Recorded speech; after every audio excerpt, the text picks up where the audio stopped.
सुबह हल्की हल्की सर्दी थी, किंतु दोपहर होते होते हवा कुछ गर्म होकर दक्षिण की ओर बहने लगी थी। बरामदे में बैठे जतीन के सामने बगीचे में एक और कटहल का वृक्ष था, दूसरी तरफ शिरीष का, और उन दोनों के बीच से सामने का मैदान साफ दिखाई दे रहा था। खाली मैदान में फागुन की धूप बिखरी हुई थी। उस मैदान के एक ओर कच्ची सड़क थी, जिस पर खाली बैलगाड़ी धीमी चाल से चलती हुई गांव की तरफ आ रही थी। गाड़ीवान सिर पर गमछा लपेटे उनिंदा सा बैठा था। इसी समय पीछे से एक हंसते हुए स्त्री कंठ की आवाज़ आई, क्यों जतीन, पिछले जन्म की कोई बात सोच रहे हो क्या?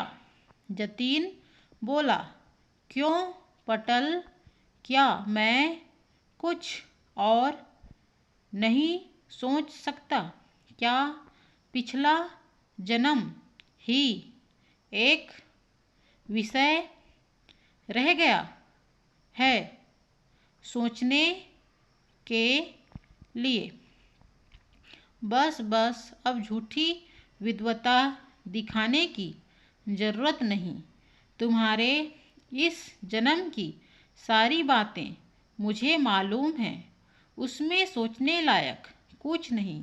छी छी, इतनी उम्र हो गई पर अभी तक एक पत्नी तक घर में लाने की बात न सोच सके। तुमसे अच्छा तो हमारा माली धन्ना ही है, उसकी भी एक पत्नी है। सुबह शाम उसके साथ झगड़ा करके मोहल्ले भर को बता देता है कि वह भी पत्नी वाला है।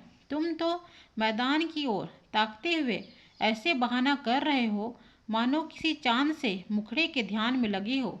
ये सारी चालाकियां मैं समझती हूँ, यह तो केवल दिखावा है।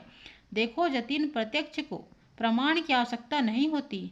हमारा धन्ना माली तो कभी भी विरह के बहाने मैदान की ओर नहीं ताकता। सबसे अधिक विरह के दिनों में भी मैंने उसे पेड़ पौधों की निगरानी करते हुए देखा है, पर उसकी आंखों में ऐसी उदासी नहीं देखी। फिर तुम आसमान में ताक कर किसके विरह का विलाप करते दिखते हो? तुम मुंह से भले न बताओ, मगर मैं सब समझती हूँ। जतीन हाथ जोड़कर बोला, बस बस रहने दो। तुम जो कहना चाहती हो मैं सब समझ रहा हूँ। तुम्हारा धन्ना माली ही धन्य है। मैं भी उसके आदर्शों पर चलने की कोशिश करूँगा। कल सुबह उठते ही जिस लकड़ी बिनने वाली लड़की का मुंह देखूँगा, उसी के गले में माला डाल दूँगा। तुम्हारे ये ताने मुझसे अब सहे नहीं जाते। अपना बोल से मुकरना नहीं। पटल ने उसकी तर्जनी सीने की ओर तान दी और अपनी बड़ी बड़ी आंखें उसकी आंखों में डाल दी। नहीं मुकरूंगा, वादा करो। अरे किया तो आओ मेरे साथ। कहाँ? तुम आओ तो सही। पटल ने उसका हाथ पकड़कर उठाना चाहो तो उसने एक झटके से हाथ छुड़ा लिया। नहीं नहीं, तुम्हारे दिमाग में जरूर कोई नई चाल आई है। मैं अब यहाँ से हिलने वाला नहीं हूँ। अच्छा तो यहीं बैठो, कहकर वह जल्दी से चली गई।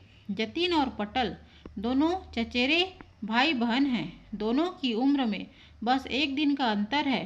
पटल जतीन से एक दिन बड़ी है। यह एक दिन पटल के लिए बहुत महत्व है। यह दिन उसे जतीन से बड़े होने का एहसास कराता है, मगर जतीन के लिए एक दिन का छोटा बड़ा कोई मायने नहीं रखता। वह पटल को पटल कहता है। दोनों बचपन से साथ खेलते आ रहे हैं, एक साथ खाना पीना खेलना, फिर भी छोटा बड़ा। जबकि पटल की हमेशा यही शिकायत रहती थी कि दीदी क्यों नहीं कहता। बाप या चाचा की ओर से पटल की यही शिकायत जाती थी। वे जतीन को डांटते तो पटल का जैसे जख्म भर जाता, मगर जतीन जस का तस रहता। फिर 2 दिन बाद पटल पटल शुरू कर देता। पटल सोचती, एक ही तो छोटा भाई है, वो भी दीदी नहीं कहता। शरीर से गोल मटोल और हमेशा हंसी मजाक करने वाली लड़की है पटल। समाज की ऐसी कोई शक्ति नहीं थी जो उसके इस हंसी मजाक को बंद कर सके। सास के सामने भी उसने कभी झिझक नहीं मानी। हर बात में, हर परिस्थिति में हंसने मुस्कुराने का अवसर तलाश लेना उसका विशेष गुण था। पटल के पति हर कुमार बाबू डिप्टी मजिस्ट्रेट हैं। वे बिहार से तबादला होकर कलकत्ता के आबकारी विभाग में आए हैं। प्लेग के डर से बाली में एक बंगला किराए पर लिए हैं। वहीं से कलकत्ता आते जाते हैं। आबकारी की निगरानी के लिए उन्हें अक्सर बाहर रहना पड़ेगा। पटल अकेली हो जाएगी, यही सोचकर गांव से माँ और एकाध रिश्तेदारों को लाने की तैयारी कर रहे थे। इसी बीच बहन के बुलावे पर हफ्ते भर के लिए यहाँ आ गया। उसने अभी अभी डॉक्टरी की परीक्षा पास की है और अपना काम शुरू भी नहीं किया है। कलकत्ते की तंग गली से निकलकर जतीन पेड़ पौधों के बीच छायादार निर्जन बरामदे में बैठा फागुन की दोपहरी के रस में विभोर हो रहा था। आज पहला ही दिन था कि पटल ने शादी की बात लेकर उससे उलझना शुरू कर दिया था। पटल के चले जाने पर जतीन भी कुछ देर के लिए निश्चिंत होकर आराम से बैठा। लकड़ी बिनने वाली लड़की की बात से उसका मन बचपन में सुनी परियों की कहानियों के इर्द गिर्द घूमने लगा।